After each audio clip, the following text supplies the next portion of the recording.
Hey everybody, Sarah Howard Nelson here, Humor and Chaos. Just sending you a quick short little video. Today is World Kindness Day.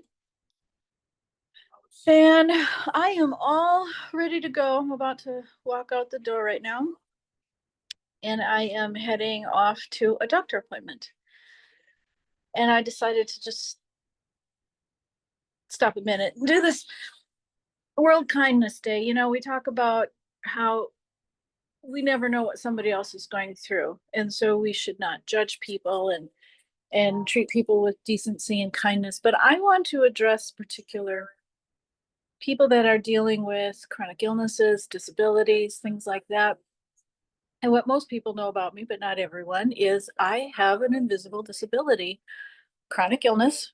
I have lupus and I have some other comorbidities along with it, including two blood disorders. One is a bleeding disorder, one is a blood clotting disorder, and no, they do not cancel each other out. I wish they did, but they don't.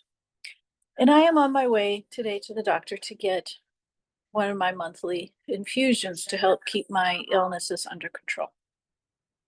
And so I wanted to address on World Kindness Day people like me, whether their issue is visible or invisible.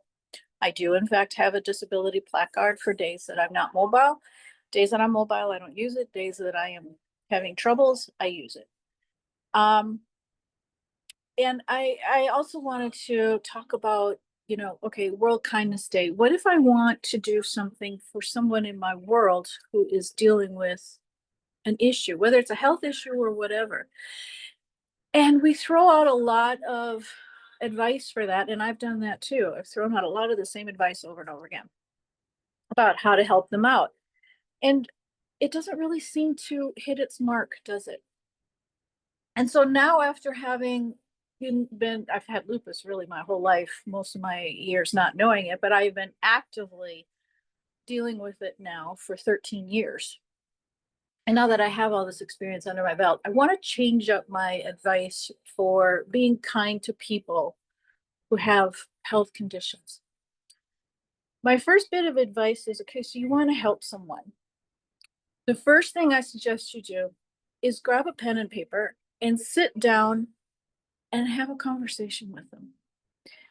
Even if they've had it for a long time, because having a medical condition is not constant. It changes. People get better, people get worse, new morbidities add on, some come off as they change and progress in life, such as entering into perimenopause and menopause, these things change.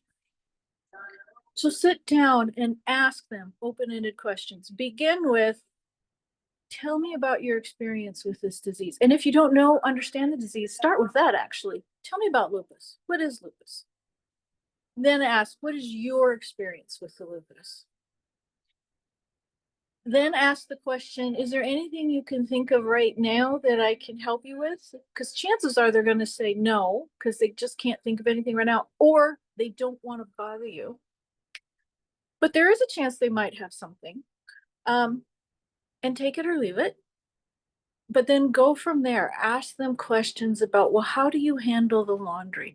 How do you handle getting your food?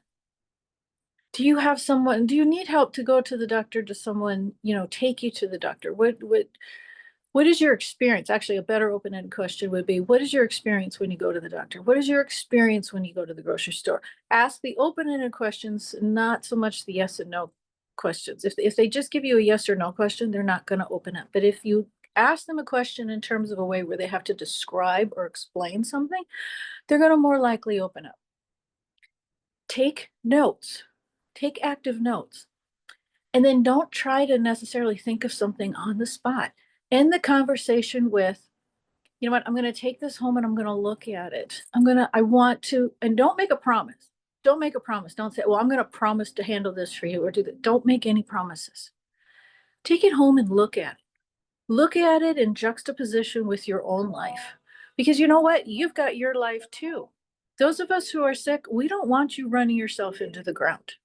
We don't want you to have what we have because it's not fun. So take it home and contemplate it. What can I do to help this person that fits in my life? And then here's another tip. Okay. Offer that to the person then with specifics, and then give them the opportunity to accept it or decline it. Somebody else might be doing that. That's okay. In fact, have a list of things. Have some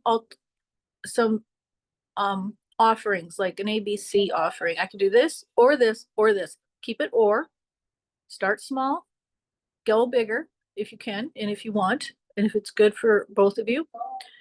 And if they refuse something, or if they first accept something and then refuse it, don't take it personal. It's not about you. Their focus is on getting better. I tell you, if it's one thing that makes a person seem selfish, it's living with some sort of pain. And it's not that they're necessarily a selfish person, it's that pain pulls a person mentally inside. And it's really hard to bust out of that. So don't blame them for it. Don't take it as a rejection. Don't take it as a personal attack. Don't get defensive. Just bring yourself back home, regroup, and reconsider. And maybe you can't help them. Maybe the only thing you can do is pray for them. Maybe that is it. That's okay. Keep your boundaries, but also, yes, we often do need help and do offer it. And oh, another thing, don't try to do for us. If we can do it and we want to do it, then we should do it. If it's one thing that drove me crazy when I was really sick and I was super weak and I was super shaking, like visibly shaking, when I would try to do something physically with my hands, and without asking me, somebody would rip it out of my hands and do it for me. Don't do that. Please don't do that. Give them a chance. You know, if they're trying to do it themselves, offer first, give them an opportunity to do it themselves, and then ask. Ask. But World Kindness Day isn't just one day. One of the best things that I got, the biggest kindness, was on my birthday. And I'm bringing this up because the holiday season is coming up. You really want to help somebody? Be considerate in your gifts. This very sweatshirt that I'm wearing, and I am going to try to find the company and put their link on here. This sweatshirt has zippers, and I can't do this while holding the phone. I'll do it on this side. This sweatshirt has zippers in the sleeves. Look at this sleeve for IVs and stuff. Okay. And there are other kinds of medical wear, and it's a really comfortable, soft. It's a really comfortable sweater, because getting an IV, an infusion put in, my particular infusion, is cold. So having a sweater with easy access for the nurse or phlebotomist who's ever doing it today can get that IV in there. That's wonderful. Comfy socks, things like that. But you know, with the holiday season, kindness isn't a one-day thing.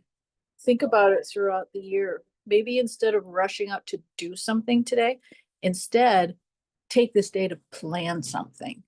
Take this day to meet with somebody. Oh, and other suggestions too. Maybe they don't need you to bring something or do something for them, but maybe spend some time with them, watching TV, watching a movie. If you both share a hobby that's mobile, or you have a hobby that's mobile and they do something at home, bring your hobby over and do it. You know, computer, shut off music, please. Shut it off now anyway, because I'm leaving. But anyway, I hope that these tips have helped. World Kindness Day, spread it, care for the people around you. We do love you. We do appreciate you. And let's keep spreading the love. And remember, keep your humor in your chaos. This is Humor and Chaos. Signing off for now. Bye-bye. And as soon as I hit stop record anyway.